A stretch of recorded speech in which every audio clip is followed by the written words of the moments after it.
Hello everybody, this is Dr. Austin Blanchon, and today I'm going to be giving you the science of flywheel training. One of these flywheels is an amazing way to work your body.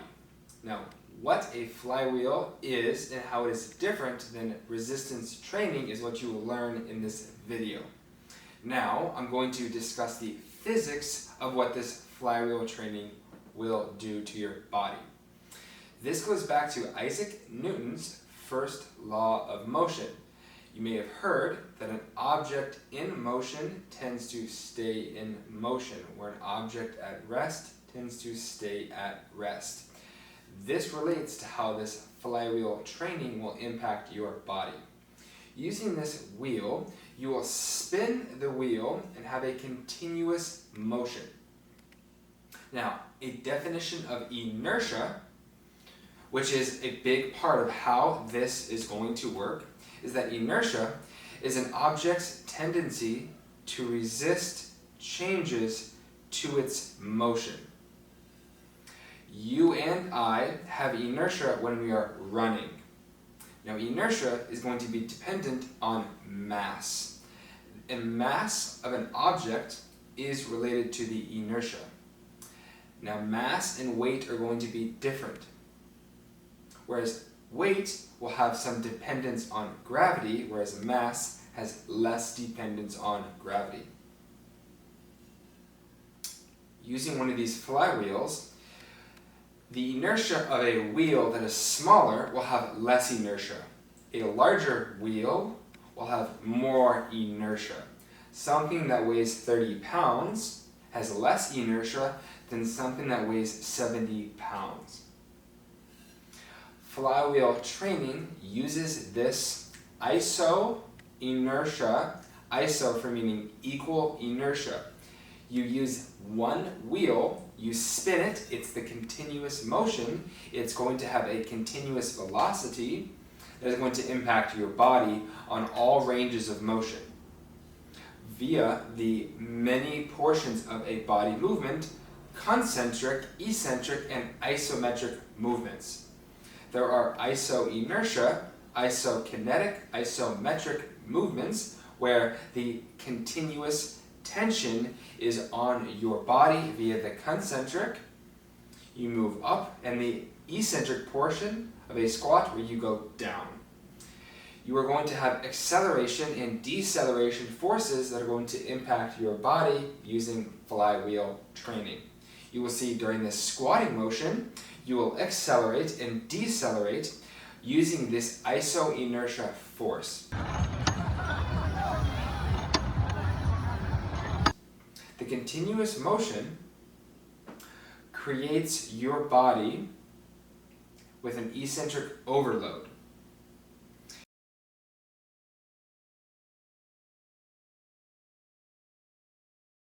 You're overloading your body eccentrically because you're continuously riding this wheel. That's one of the biggest differences with common resistance training via free weights, is that it's harder to get eccentric overload due to the differences of the angles that your body is in related to gravity itself.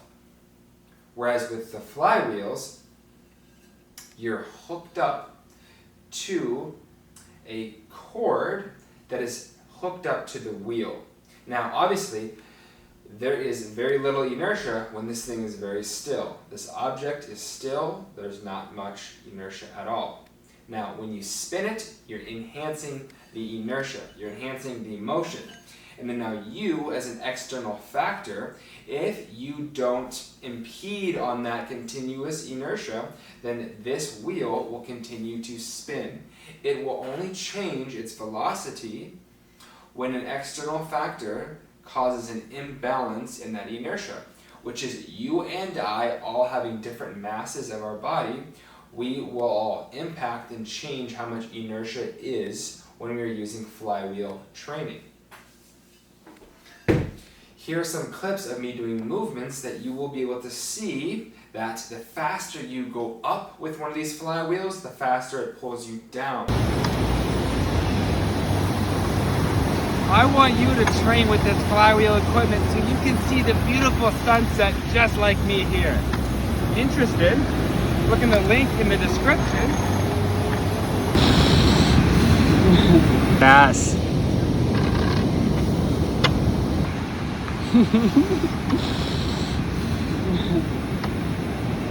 Because when you're creating more velocity, you can actually impact the forces that it will have on your body.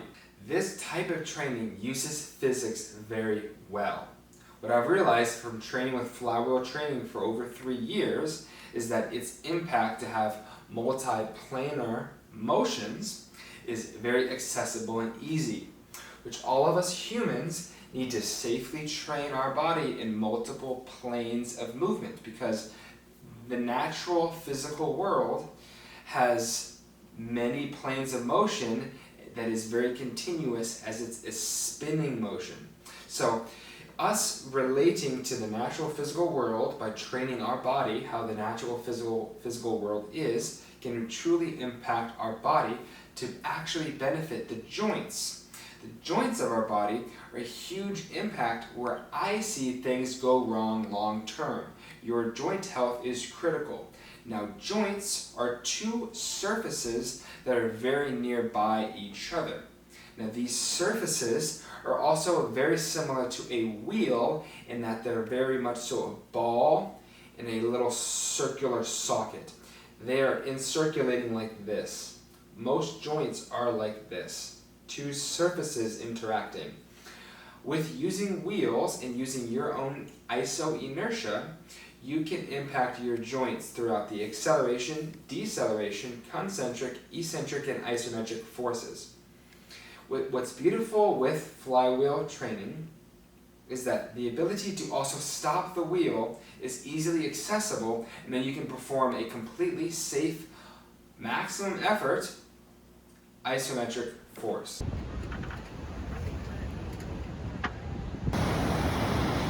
That's a good squat hold. This gives your body to recruit much more neurons, muscle fibers, fascial components, different parts of your connective tissue to then move the object which you have control over by just limiting. You are limiting by stopping the wheel. You are slowing you're actually enhancing the inertia because you're making this object harder to move by adding the resistance, by just altering the velocity. By slowing it down, actually by stopping it, you will change how much resistance your body needs to overcome that force. You can stop it, but you can also add more resistance by just slowing the wheel down. And then you can also very easily, with much of this flywheel equipment, with a harness, someone can help you get speed by pulling your body up and making your body move faster.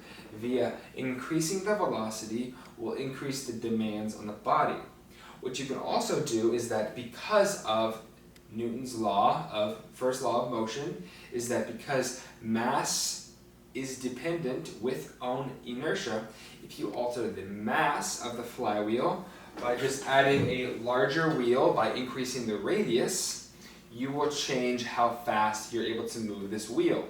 If you add more wheels, it typically is harder to move. You will be able to generate a lot of power, but particularly not as much velocity.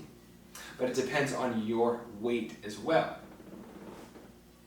That's the beauty of flywheel training and many other aspects I'm going to tell you right here. The portability of using these wheels compared to basic free weights is astronomically on the side of flywheel training. This wheel that I picked up and I hold with my 2 fingers is impossible for me to do with a big, huge 45-pound plate.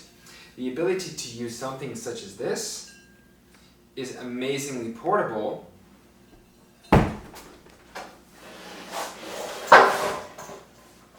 Here is, from the company Eccentric, one of their famous pieces of equipment, the K-Box. This lightweight box is so portable,